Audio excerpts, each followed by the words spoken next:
आपण ऐकत आहात VAG मराठी स्टोरीज आणि मी सादर करते आहे मिसमॅच लव या कथेचा पुढचा भाग सुरू करण्याआधी प्लीज माझ्या चॅनलला सबस्क्राईब करून घ्या आणि आधीचे पाठ ऐकले असल्याची खात्री करून घ्या.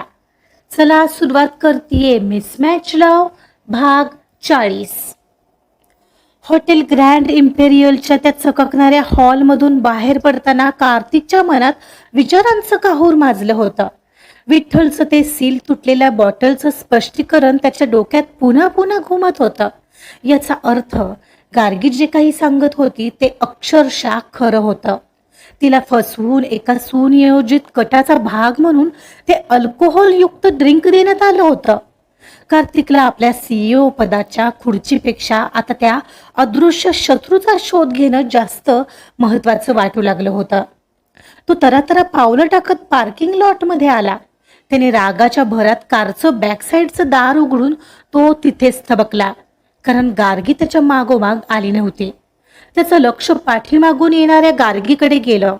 गार्गी अतिशय शांतपणे स्वतःच्याच विचारांच्या तंद्रीत एक एक पाऊल टाकत कारकडे येत होती.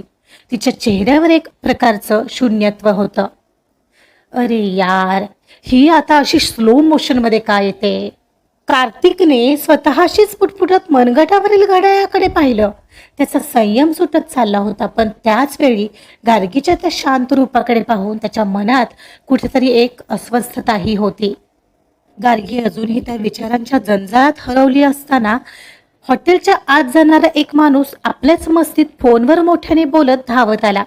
त्याचं लक्ष समोर नव्हतं आणि तो गार्गीला जोरात धडकला. त्या धक्क्याने गार्गीचं संतुलन बिघडलं आणि ती सावरते न सावरते तोच कार्तिकचा आवाज एखाद्या विजेसारखा कडाडला. ओय हॅलो, डोळे कुठे आहेत तुमचे? दिसत नाही का समोरून माणूस येतोय ते? आंधळे आहात? कार्तिक अक्षरशः त्या माणसावर धावून गेला. त्याचा तो रौद्र अवतार आणि डोळ्यातील राग पाहून तो माणूस भीतीने थरथर कापायला लागला. सॉरी सर, सॉरी, चुकून झालं, असं म्हणत तो तिथून निघून गेला. त्या माणसाला झापून झाल्यावर कार्तिकने आपला मोर्चा गार्गीकडे वळवला. गार्गी अजूनही त्या धक्क्यातून सावरत होती, पण कार्तिकचा राग आता तिच्यावर निघाला. आणि तू भरभर चालता येत नाही का तुला? आणि अशी कोणत्या विचारात गुंग आहेस की समोरून माणूस धडकलेलाही कळत नाहीये? कार्तिकने तिच्यावर ओरडत विचारलं. त्याचा हा नेहमीचा कडक स्वभाव होता, पण या ओरडण्यामागे तिची काळजी लपलेली होती. गार्गी तिथेच थांबली. तिने आपली नजर स्थिर केली आणि कार्तिकच्या डोळ्यात डोळे घालून पाहिले. तिच्या नजरेत तोच कणखरपणा होता जो तिची ओळख होता. हो आहे विचारात. काही इश्यू आहे का तुला? ती अत्यंत शांत पण धारदार आवाजात म्हणाली. ज्याच्या आयुष्यात पदोपदी नवीन परीक्षा येत आहेत, तिने आणखीन कसं असावं अशी तुझी अपेक्षा आहे? तुला काय वाटतं, हे सगळं सहन करणं सोपं आहे का? तिच्या या एका वाक्याने कार्तिकच्या रागावर जणू पाणी ओतलं गेलं. तिने विचारलेला प्रश्न इतका थेट होता की कार्तिककडे त्याला उत्तर नव्हतं. तिला अशा कोणत्या संकटातून जावं लागतंय हे त्याला आता हळूहळू उमजत होतं. तो क्षणभर गप्प झाला आणि नजर चोरत म्हणाला, मी फक्त यासाठी म्हणत होतो, सोड, बस लवकर कारमध्ये, मला पुन्हा ऑफिसमध्ये जायचंय.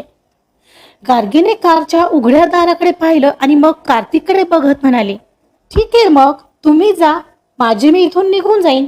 तसंही मला आता इनामदार विलामध्ये नाही जायचंय. तिच्या या बोलण्यावर कार्तिकला एक क्षण वाटलं की तिने रागाच्या भरात घर सोडण्याचा निर्णय घेतलाय की काय. त्याच्या चेहऱ्यावर आश्चर्याचे भाव उमटले. इनामदार विलामध्ये जायचं नाहीये म्हणजे काय? कुठं चाललीस तू? काळजी करू नकोस, मी तुझा कॉन्ट्रॅक्ट तोडून कुठेही पळून जात नाहीये. गार्गीने उपरोधिक स्मित करत म्हटलं. मला माझ्या दादाची आठवण येते. त्याचा फोनही आला होता ये म्हणून. लग्न झाल्यापासून मी एकदाही त्याला भेटायला गेले नाहीये, सो म्हणून जाते त्याच्याकडे. कार्तिकला थोडं हायसं वाटलं, पण त्याने ते दाखवलं नाही. त्याच्यातला इनामदार पुन्हा जागा झाला. ओ ओके, पण तरीही जगासाठी तू अजूनही इनामदार घराची सून आहेस हे विसरू नकोस. तुला अशी एकटीला रस्त्यावर सोडून जाणं मला परवडणार नाही. I will drop you. आत कारमध्ये बस. पण माझी मी जाईन, तुम्ही कशाला एवढा त्रास घेताय? तुमचं ऑफिस महत्वाचं आहे ना? गार्गीने पुन्हा प्रतिकार केला. एकदा सांगितलेलं कळतंय ना? आत बस, सोडतोय मी. कार्तिकने अधिकारवाणीने सांगितलं आणि तो स्वतः कारमध्ये जाऊन बसला. गार्गी काही वेळ तशीच उभी राहिली. तिला या माणसाच्या वागण्याचं कोड अजूनही सुटत नव्हतं. कधी हा तिच्यावर संशय घेतो, तर कधी इनामदार घराण्याची सून या नावाखाली तिची काळजी घेतो. ती अजून तशीच विचारात हरवलेली पाहून तो म्हणाला, आता बसतेस का की अजून विचार करायचा आहे? गार्गीने काहीच उत्तर दिलं नाही. ती निमूटपणे कारमध्ये बसली. कार वेगाने रस्त्यावर धावू लागली. तिच्याच बाजूला बसलेला कार्तिक जरी ऑफिसच्या कॉल्समध्ये व्यस्त असल्याचं भासवत असला तरी त्याचं लक्ष वारंवार गार्गीकडे जात होतं. गार्गी बाहेरच्या धावणाऱ्या जगाकडे पाहत होती, पण तिच्या मनात मात्र तिच्या भविष्याचे आणि अनोळखी शत्रूंचे विचार सुरू होते. कार्तिक मात्र मनातल्या मनात एकच विचार करत होता.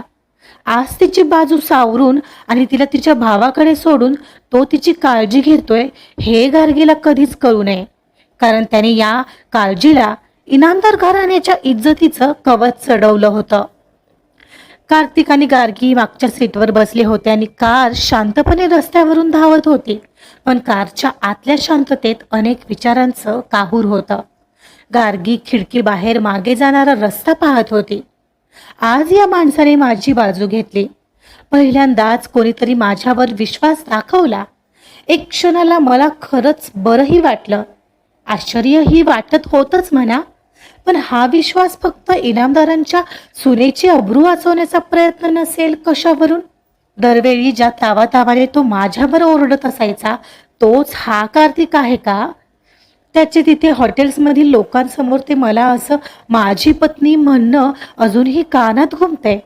पण हो, मला स्वतःला सावरायलाच हवं. हे श्रीमंत लोक फक्त स्वतःचे असतात, बाकी कोणाचे कधीच नाहीत. हे फक्त एक वर्षाचं नाटक आहे. माहीत नाही आणखी काय काय घडणारे आणि कसं पार पाडणारे मी, पण पाडावं तर लागेल. ती स्वतःलाच तयार करत होती. कार्तिक लॅपटॉपवर नजर लावून होता, पण त्याचं लक्ष टायपिंगकडे कमी आणि शेजारी बसलेल्या गार्गीकडे जास्त होतं. तिची ती शांतता आणि स्वतःच्याच विचारात असं हरवणं त्याला अपराधी फील करत होतं. तरीही तिच्याबद्दलची ती वाटणारी फिलिंग त्याला अजूनही नीटशी कळली नव्हती. त्या वेटर विठ्ठलने जे सांगितलं त्यानंतर मनातली एक रुखरुख मिटली हे खरंय, पण तरीही ती या सगळ्यात निर्दोष आहे हे कळल्यावर मला एक प्रकारचं समाधान का वाटतं आहे. आणि तरीही ती अशी शांत शांत झाली आहे तर मला एवढं डल का वाटतंय? आताही ती तिच्या दादाकडे जायचं म्हणते तर मला काहीतरी चुकल्यासारखं वाटतंय. जाऊ दे, कदाचित मी जास्त विचार करतोय तिचा. मला काय करायचंय? ती यात निर्दोष आहे आणि तिच्यावर अन्याय नाही होऊ दिलाय मी माझं कर्तव्य केलं आहे. मला तिचा इतका विचार करायची काहीही गरज नाहीये. तसंही मध्यमवर्गीय लोक त्यांची मेंटॅलिटी आणि राहणीमान त्यांना सोन्याच्या बंगल्यात जरी राहायला दिलं तरीही नाही बदलणार.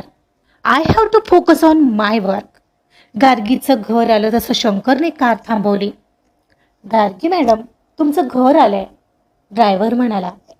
गार्गीने एकदा कार्तिककडे पाहिलं, पण तो आपल्या फोनमध्ये व्यस्त असल्याचं भासवत होता. थँक्यू काका म्हणत मग मात्र ती उतरली आणि थेट घराच्या दिशेने चालू लागली. कार्तिकने पाहिलं, गार्गीने मागे वळून पाहिलं नाही. कार्तिकला क्षणभर अस्वस्थ वाटलं. जणू काहीतरी अर्धवट राहिलंय किंवा काहीतरी चुकतंय अशी भावना त्याला छळत होती. आणि का असं वाटत होतं याचं कारणही कळत नव्हतं. शंकर, ती गेलीये, आता इथेच गाडी थांबवणार आहेस का? चल पटकन ऑफिसकडे घे, तो म्हणाला. तशी शंकरने कार सुरू केली, पण त्याचं मन मात्र तिथेच त्याच्याही नकळत गार्गीच्या विचारात राहिलेलं. इकडे इतक्या दिवसांनी तिच्या साध्याच्या घरात प्रवेश केलेल्या गार्गीला खूप दिवसांनी आपलेपणा वाटत होता. तिथे इनामदार यांच्या घरी सगळं होतं. काय नव्हतं तर फक्त समाधान, आपुलकी आणि प्रेम. पाहते तर दादा एकटा राहतोय तर त्याने घरभर हा म्हणून पसारा केला होता. त्याला हे सगळं नीटनेटकं ठेवणं रोजच्या रोज जमत नसणार. तिला लगेच समजलं. तसं तिने पटकन ते सगळं घर आवरायला घेतलं. सगळी साफसफाई झाल्यावर ती पहिली फ्रेश झाली आणि तिने स्वयंपाकघराचा ताबा घेतला. दादाला आवडतं तसं भरलेलं वांग्याची भाजी आणि फोडणीचा वरण भात करायला घेतला. दादा यायच्या अगदी आधी सगळं आवरून बसली, जेणेकरून त्याच्याशी भरपूर गप्पा मारता येतील. दादा यायच्या अगदी आधी सगळं आवरून बसली, जेणेकरून त्याच्याशी भरपूर गप्पा मारता येतील. बरोबर 8च्या सुमारास दादा गॅरेजमधून थकून भागून घरी आला. तसंही घराचं उघडं दार आणि दाराबाहेरील चपला स्टँडवर अगदी जागेवर लागलेल्या चपला पाहून गार्गी आली आहे हे त्याला लगेच कळालं. गार्गी, कधी आलीस? मला वाटलं नाही. बोलावलं की लगेच येशील. तो आत पाऊल टाकतच म्हणाला. अरे वा, तू बोलावलं आणि मी येणार नाही असं होईल का? अगं तसं नाही, आता तुझं लग्न झालंय. मग म्हटलं आपण बोलावलं तरी इनामदार लगेच तुला सोडतील असं वाटलं नव्हतं. का बरं? त्यांच्या घरात लग्न करून गेले याचा अर्थ काय असं नाही की त्यांचा माझ्यावर अधिकार आहे. अरे बापरे, तू काही सुधारणार नाहीस. इनामदारांशी लग्न होऊ दे, नाहीतर अंबानीशी. हो, मग बरोबरच आहे म्हणत ती त्याला जाऊन बिलगली.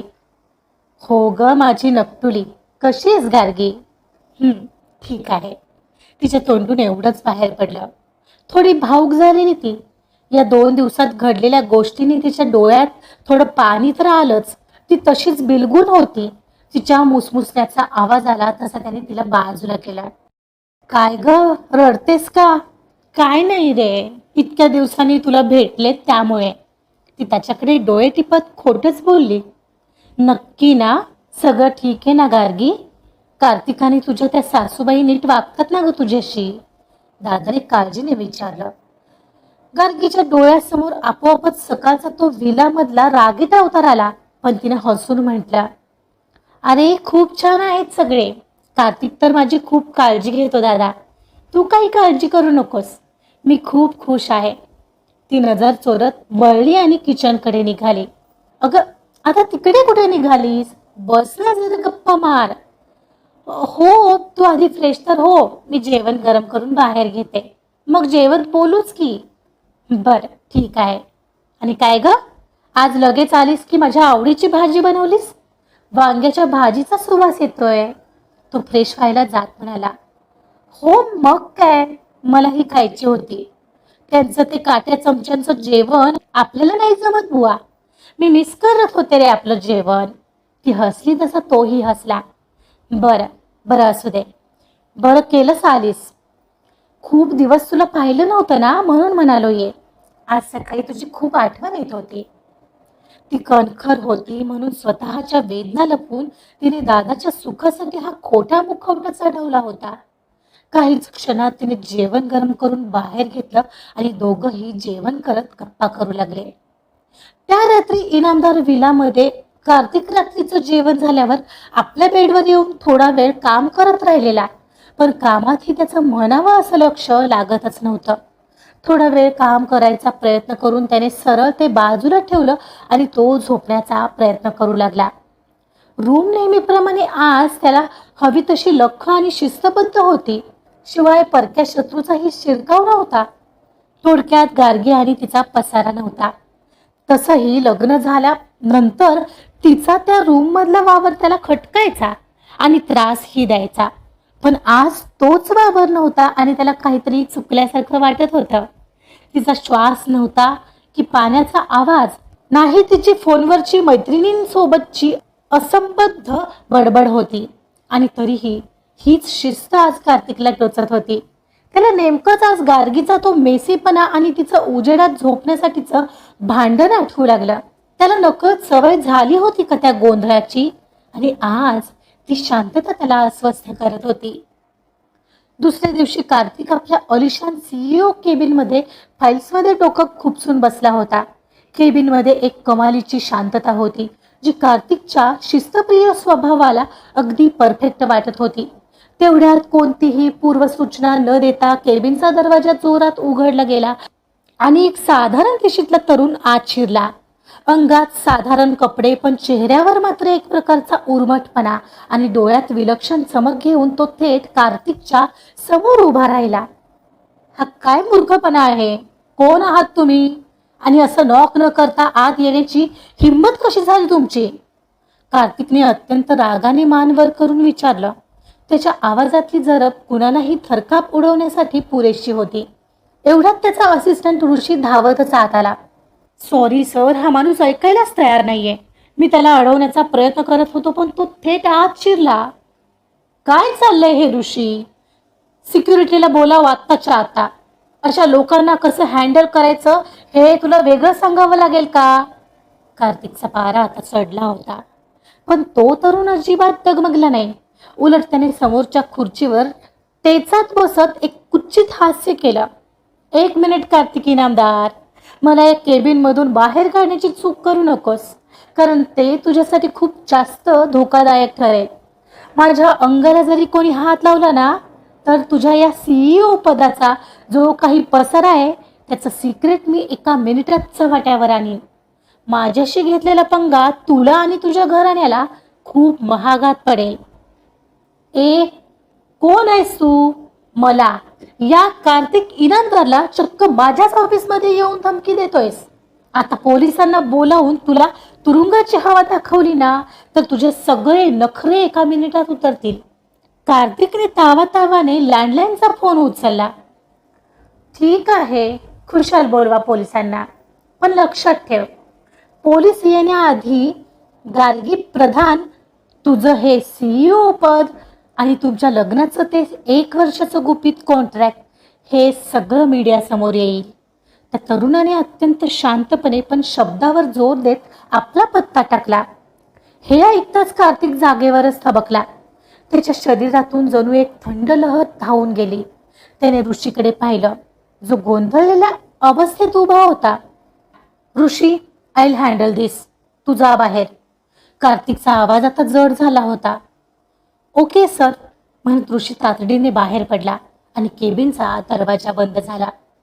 केबिनमध्ये आता फक्त कार्तिक आणि तो अनोळखी तरुण होता. कार्तिक पूर्णपणे सुन्न झाला होता. त्याच्या डोक्यात विचारांचं चक्र वेगाने फिरू लागलं. या करारातील अटी आणि हा करार फक्त माझ्या आणि गार्गीच्या दरम्यान होता. अगदी दादासाहेबांनाही याची पूर्ण कल्पना नाहीये. मग या तिसऱ्याच अनोळखी माणसाला या गुपिताची इंच ना इंच माहिती कशी? कोण आहे हा? आणि याच्यापर्यंत ही बातमी पोहोचलीच कशी? आजचा भाग इथेच संपलेला आहे. कोण आलाय आता कार्तिकच्या ऑफिसमध्ये, जो त्याला चक्क 1 वर्षाचा करार, CEO पद यावरून धमकी देतोय? बघूया पुढच्या भागात. कार्तिक त्याला काही उत्तर देतोय का, की त्याच्या डावामध्ये फसतोय? बघूया काय होतंय पुढील भागामध्ये. ऐकत रहा मिसमॅच लव्ह. कथा आवडत असेल तर प्लीज लाईक करा, सबस्क्राईब करा आणि शेअर सुद्धा करा. Thank you so much.